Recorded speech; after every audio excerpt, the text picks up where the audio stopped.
Hello everyone, welcome to my channel fun with study by Raj Pawa. दोस्तों, आज हम इस वीडियो में बेसिक अकाउंटिंग टर्म्स के बारे में जानेंगे। जैसा कि हम जानते हैं कि अकाउंटिंग में बहुत छोटे छोटे वर्ड होते हैं जिनका अपना एक पहचान मीनिंग होता है, जिसे समझना बहुत ज़रूरी है।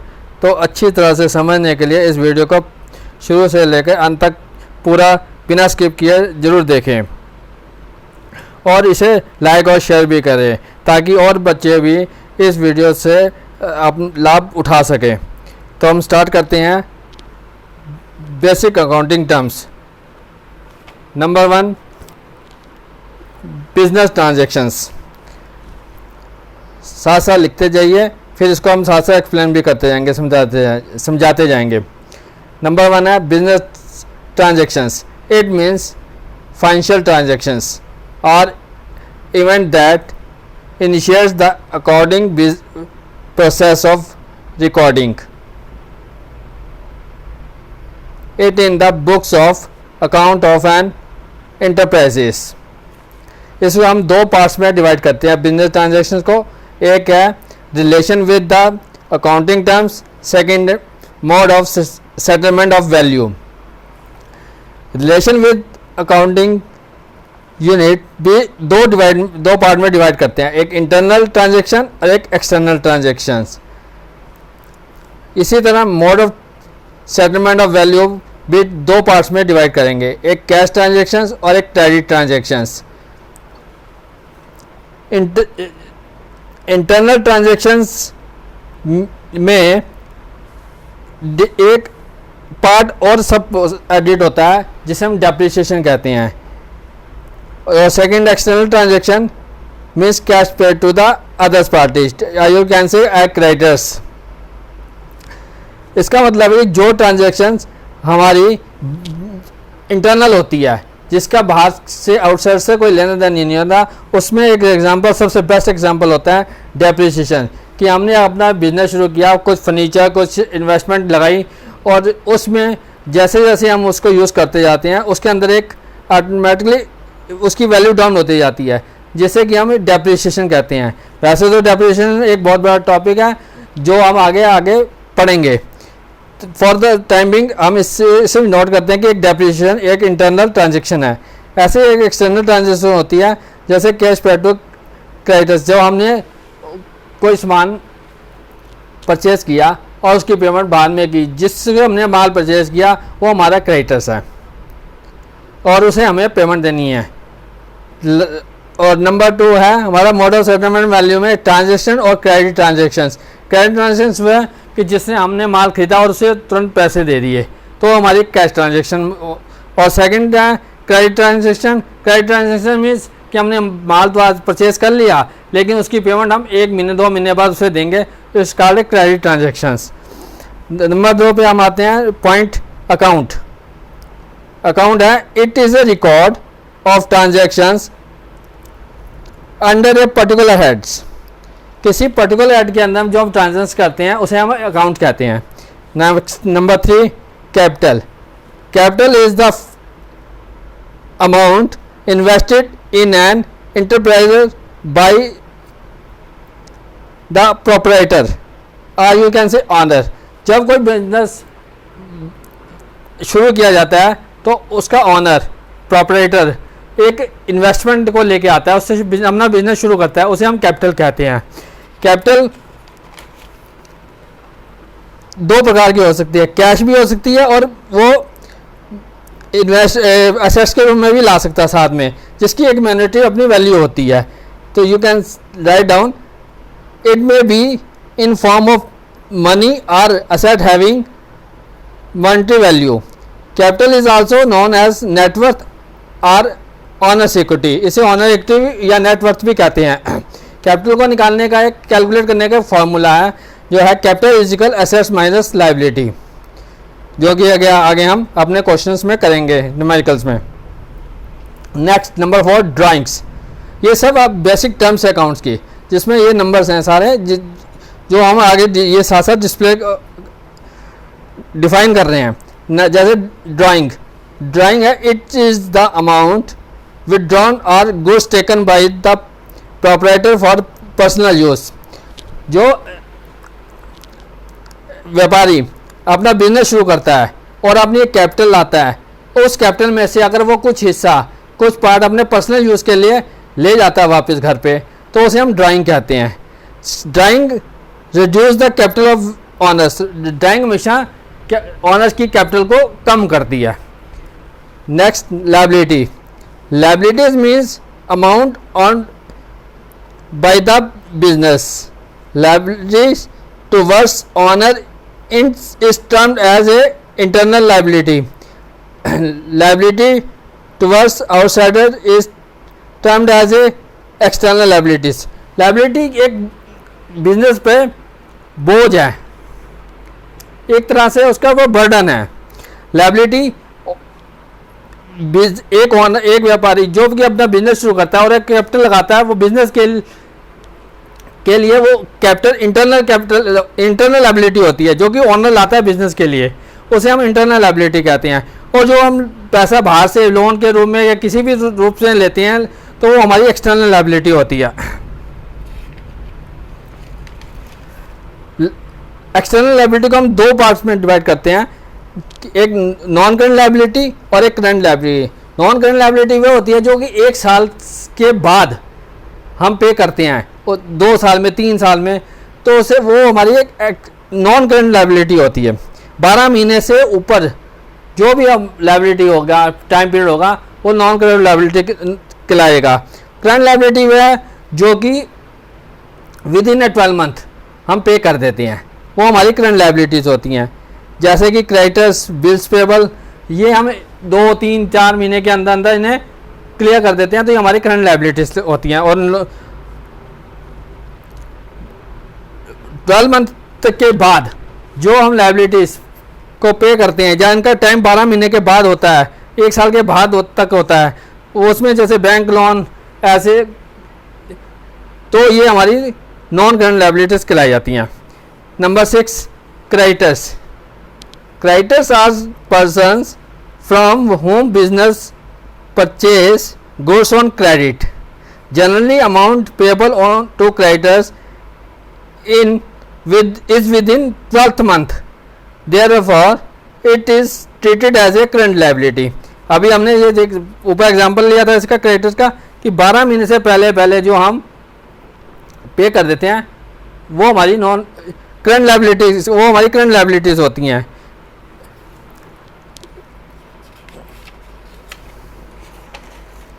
Next, debtors. Debtors is a person from whom money is receivable to the business on account of credit sale. Generally, debtors are receivable to the business within 12 months. Therefore, they are treated as a current assets. Debtors कौन है? Debtors वो लोग हैं जिनको हम उधार माल बेचते हैं और उनसे हमें पेमेंट लेनी होती है। ये पेमेंट हमें 12 मंथ से पहले रिसीव हो जाती हैं, तो ये हमारी एक करंट असेट्स कहलाती हैं। अब है number 8, assets. Assets are the future economy benefit, the right which are the owned or controlled by an organisation. Assets are the particulars owned by an enterprises. For example, furniture, building, land, bank balance, debtors, ये सब हमारे assets कहलाते हैं। assets वो हैं जिसको हमने आज खरीदा और उसके आने वाले टाइम तक हम उसको यूज़ करते रहे। कि हमारा मतलब उसको सेल करने का नहीं होता, उसको हमें अपने बिजनेस में लॉन्ग टाइम यूज़ करने के लिए हम उस परचेज को करते हैं, जिसके एग्जांपल हमारे फर्नीचर है कि फर्नीचर हमने लिया, आगे वो कंटिन्यू हमें सर्विस देता रहेगा, हम उसको यूज़ करते रहेंगे। बिल्डिंग है एंड ये चीज़ें हमारी आगे भी चलती रहती हैं। assets can be classified into non-current assets, current assets and fictitious assets। 3 type की हमारी ये assets होती हैं, एक नॉन करंट, एक करंट assets और एक fictitious assets। Non current assets वो हैं those assets which are not meant for sale and are held for a period of more than 12 months, जो असेट्स हम अपने पास 12 महीने से ऊपर यूज करते हैं वो हमारी नॉन करंट असेट्स कही जाती हैं। नॉन करंट असेट्स दो टाइप की हैं, एक है टेंजिबल असेट्स और एक है इंटेंजिबल असेट्स। टेंजिबल असेट्स वो असेट्स होती हैं, those assets which can be seen and touch, they are having physically existence. वो असेट्स जिसे हम देख सकते हैं,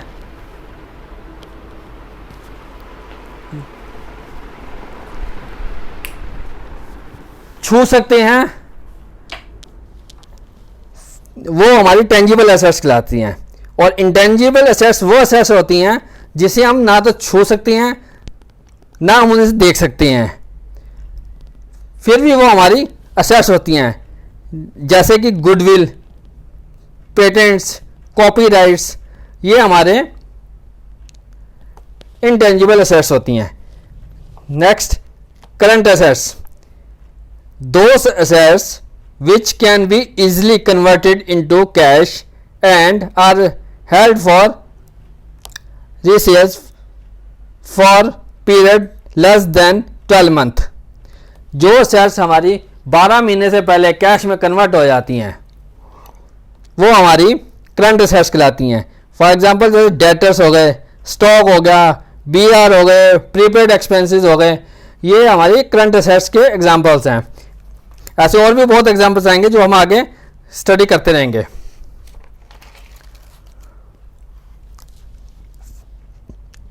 फिक्टिशियस असेट्स मीन्स काल्पनिक, imaginary. These are losses not written off in the year in which they are incurred but in more than one accounting period. इसका सबसे बड़ा एग्जांपल है deferred revenue expenditure such as a advertisement expenditure. Fictitious assets मतलब वो काल्पनिक assets जिसको हम एक एग्जांपल द्वारा क्लियर करते हैं कि हमने एक सपोज कोई अपनी ऐड बनाई, ऐड दी, उस ऐड पे हमने 1 करोड़ रुपया खर्च किया, वो एसेट्स, वो ऐड हमारी 5 साल, 7 साल, 8 साल तक कंटिन्यू दिखाई जाएगी। तो क्या हम ये मान लें कि 1 करोड़ रुपया हमारा एक ही अकाउंटिंग ईयर में ख़त्म हो गया? नहीं। अगर वो 1 करोड़ रुपया हमने हमारी 5 साल के लिए वो ऐड आती है तो उसमें 20 लाख रुपया मान के चलेंगे कि हमारा इस साल का खर्चा, और बाकी जो पैसा बचा हुआ है, जब बाकी 4 साल हमारी और ऐड आनी है वो उसके ऊपर लगना है, जबकि हम पे कर चुके हैं पूरा 1 करोड़। 20 लाख हम उसे 5 सालों में हमने उसे डिवाइड कर लिया। पहला साल में 20 लाख खर्च हो गए, बाकी बचे 80 लाख। वो दूसरे साल में 20 लाख, तीसरे साल में 20 लाख, चौथे साल में 20 लाख, पांचवें साल में 20 लाख। तो इस तरह 1 करोड़ में से 20 लाख तो हमारा फर्स्ट ईयर में यूज हो गया। 80 लाख रुपए जो कि हमारे काल्पनिक पड़े हुए हैं जो आगे यूज हो जाएंगे, जबकि एक्चुअल में हम उन्हें यूज कर चुके हैं। तो ये एक हमारी काल्पनिक असेट्स होती है। नेक्स्ट है goodwill. Goodwill is also known as intangible assets. Goodwill को हम इंटेंजिबल एसेट्स के रूप में जानते हैं। Bills receivable. बिल्स रिसीवेबल वह हैं कि हमने किसी को माल बेचा, उसने हमें बिल रिसीव करके दे दिया, तो accepted received from the debtors. Next BP, bills payable. Accepted given to the creditors. हमने साइन करके क्रेडिटर्स को दिया कि हमने तुमसे माल खरीदा है, तो ये हमने आप साइन करके दे रहे हैं, हम आपको इसकी पेमेंट इतने टाइम बाद 2 महीने 3 महीने बाद देंगे। तो इसमें acceptance given to the creditors. Trade receivable. Trade receivable क्या? It is the sum total of debtors and bills receivable. Debtors और बिल्स रिसीवेबल का टोटल हम करेंगे तो वो होगा हमारा ट्रेड रिसीवेबल। ऐसे trade payable, it is the sum total of creditors and bills payable. इसको हम करंट असेट्स में डेटर्स और बिल्स रिसीवेबल भी कहते हैं, और करंट लायबिलिटी में क्रेडिटर्स और bills payable. Next, receipt, amount received or receivable. इसको हम दो पार्ट में बांटते हैं, एक है रेवेन्यू रिसीप्ट, एक है कैपिटल रिसीप्ट। रेवेन्यू रिसीप्ट हम लिखते हैं, नोट करो, it is the amount received in normal course of business like sale of goods, कि हम जो माल बेचते हैं उससे जो हमें इनकम होती है, रेवेन्यू आता है, उसे हम रेवेन्यू रिसीप्ट कहते हैं। जैसे मान लो एक गाड़ी का शोरूम है, तो उस शोरूम की गुड्स क्या होंगी, गाड़ियां। हम जो गाड़ियां बेचकर कैश आएगा उसे हम रेवेन्यू रिसीप्ट कहेंगे। दूसरा है capital receipt, it is the receipt which is not revenue receipt like sale of non current assets, furniture, machine, like that extra. वो असेट्स जो हमारे बिजनेस के लिए हैं, हमें उन्हें बेचना नहीं है, हम उसे आगे कंटिन्यू ईयर्स में यूज करते हैं, वो हमारी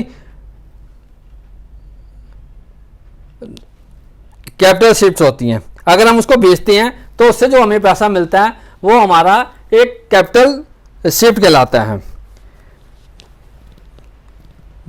जैसे फर्नीचर हो गया, मशीन हो गई। अब मान लो जैसे एक गाड़ी शोरूम है, उसके पास एक और बिल्डिंग है और वो बिल्डिंग बहुत पुरानी हो चुकी है, उसे बेच देती हैं। उसको बेचने से जो हमें कैश मिलेगा उसे हम कैपिटल शिफ्ट कहेंगे। Number next, expenditure. Expenditure is the amount spent on liability incurred for acquiring assets, goods और service.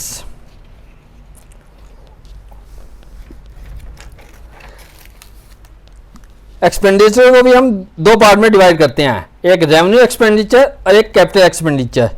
Revenue expenditure is the expenditure incurred the benefit of which is consumed with in an accounting period. मतलब एक साल के अंदर अंदर जो हम ये रेवेन्यू एक्सपेंडिचर करते हैं और एक साल में वो उसके पीरियड एक साल से कम होता है, उसे हम रेवेन्यू एक्सपेंडिचर कहते हैं। इसके एग्जांपल है जैसे सैलरी हो गई, रेंट हो गया, इलेक्ट्रिसिटी बिल हो गया, ये हम एक दो महीने के अंदर हर महीने पे करते हैं, तो ये हमारे रेवेन्यू एक्सपेंडिचर हैं। और कैपिटल एक्सपेंडिचर में, capital expenditure is incurred to acquire fixed assets benefit of which will last for the more than 1 year like that purchase of machinery, equipment extra. कि हमने अपने फैक्ट्री के लिए मशीनें खरीदी, फर्नीचर खरीदा, तो वो हमारी चीज़ें कोई एक साल के अंदर ख़त्म नहीं हो जाती हैं, वो चीज़ें हमारी कंटिन्यू आगे चलती रहती हैं, उससे हम बेनिफिट लेते रहते हैं। तो उस पर जो हम खर्चा करते हैं उसे हम कैपिटल एक्सपेंडिचर कहते हैं। Number next, expense. Expense is the cost incurred for the general revenue.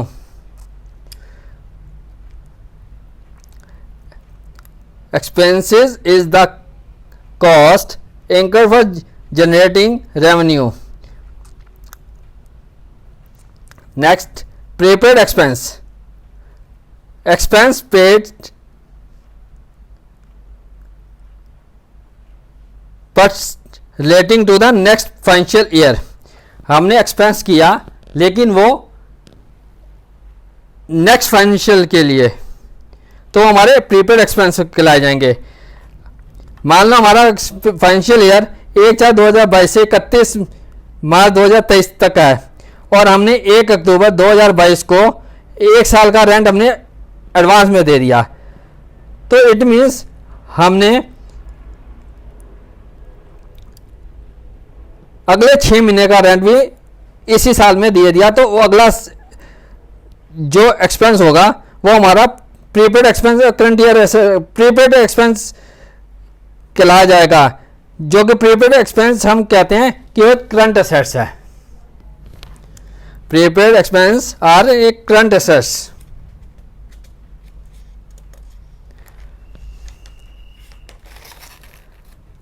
Outstanding expenses,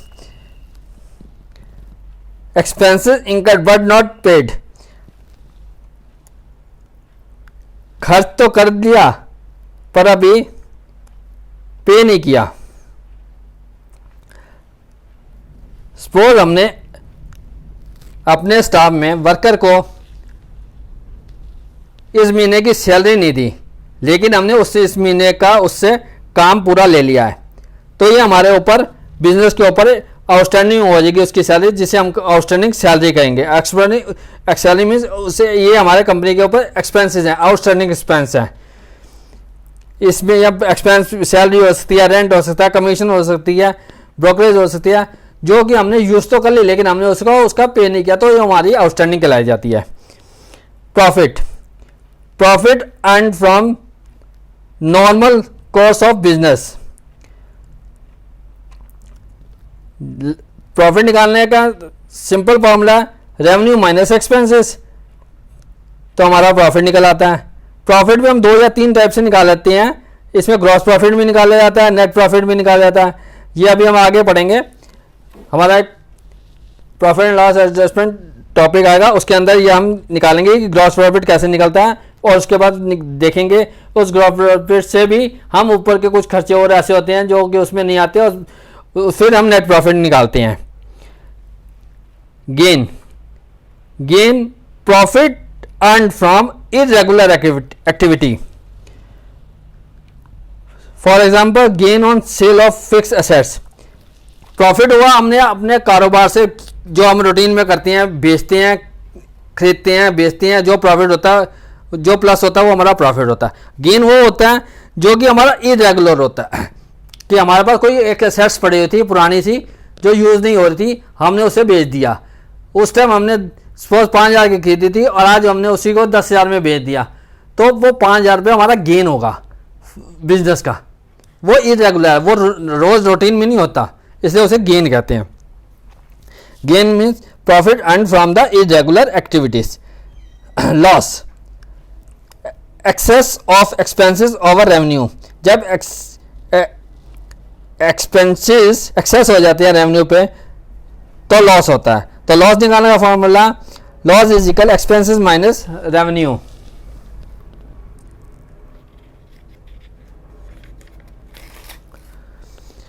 फिर आता है हमारा स्टॉक, जिसे हम इन्वेंट्री भी कहते हैं। Goods remaining unsold or unused in manufacturing as on particular dates, जो स्टॉक हमारा पड़ा रह जाता है या अनसोल्ड होता है, अनसोल्ड रह जाता है, उसे हम स्टॉक कहते हैं। ये ओपनिंग स्टॉक भी देखा जा सकता है इसे, और क्लोजिंग स्टॉक भी होता है। जो फाइनेंशियल ईयर के स्टार्टिंग में जो भी स्टॉक होगा वो हमारा ओपनिंग स्टॉक कहलाता है, और जो फाइनेंशियल ईयर के एंड पे जो स्टॉक रह जाता है वो हमारा क्लोजिंग स्टॉक कहला होता है। स्टॉक में भी following types, number 1 raw material, number 2 work in progress, number 3 finish goods. 3 type का हमारा स्टॉक होता है। रॉ मटेरियल के रूप में भी हो सकता है, वर्क इन प्रोग्रेस के रूप में भी होता है, और फिनिश गुड्स के रूप में भी होता है।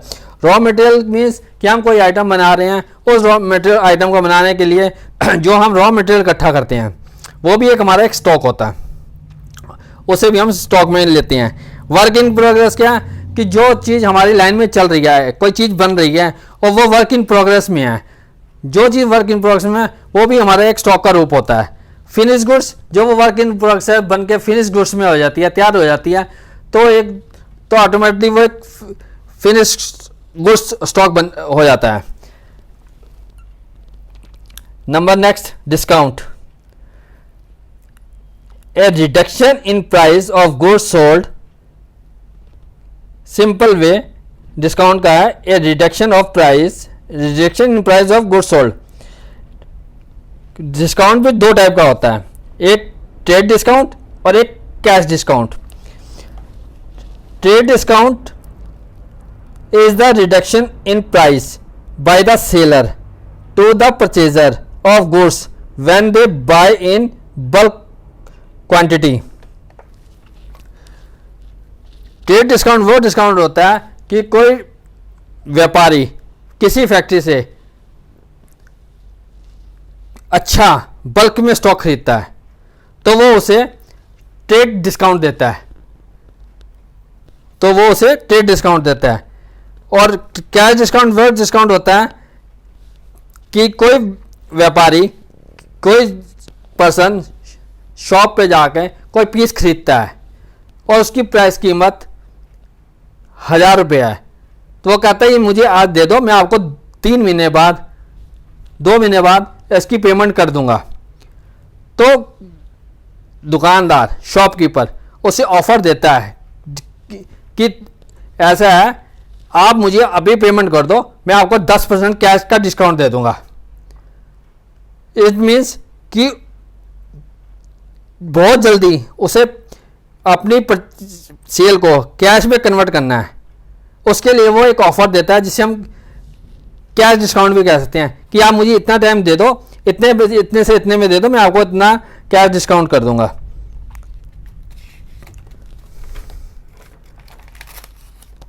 Number 2, trade discount is not recorded in the books. Trade discount की एंट्रीज बुक्स में शो नहीं की जाती हैं, पॉइंट टू बी नोटेड। और cash discount is recorded in the books, cash discount books में रिकॉर्ड किया जाता है। Paid debts.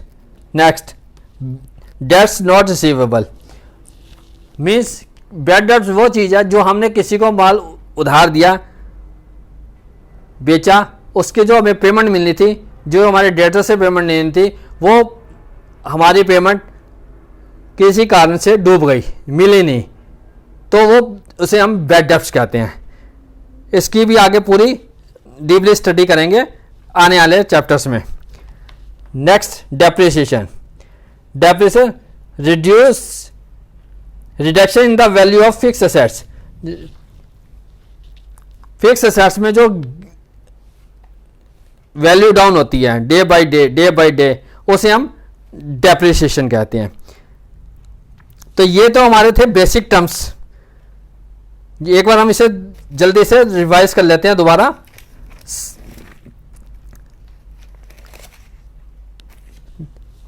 Number 1, basic business transactions, जो कि 2 पार्ट्स में डिवाइड होती है। Relationship with the accounting unit और mode of settlement of the value. इसे भी आगे हम दो पार्ट में डिवाइड करते हैं, internal transaction, external transaction, cash transaction, credit transaction. Next, account. हर एंट्री रिकॉर्ड को पर्टिकुलर हेड में नोट किया जाता है। कैपिटल ऑनर बिजनेस को स्टार्ट करने के लिए जो अमाउंट या जो इन्वेस्टमेंट फिजिकल रूप में जिसकी वैल्यू मॉनेटरी वैल्यू होती है लेके आता है, उसे हम कैपिटल कहते हैं। कैपिटल को निकालने का formula assets minus liability. Capital को हम नेटवर्थ और ऑनर्स इक्विटी के रूप में भी नाम से भी जानते हैं। ड्राइंग वो है जो व्यापारी बिजनेस में अपनी कैपिटल लेके आया था, उसमें से कुछ वो अपने पर्सनल यूज के लिए विड्रॉ करके ले जाता है, तो उसे हम ड्राइंग कहते हैं। ड्राइंग हमेशा कैपिटल को रिड्यूस करती है। Liability same thing. लायबिलिटी एक बर्डन है, बोझ है, किस पे? बिजनेस पे। वो 2 टाइप की होती है, इंटरनल और एक एक्सटर्नल। इंटरनल लायबिलिटी वो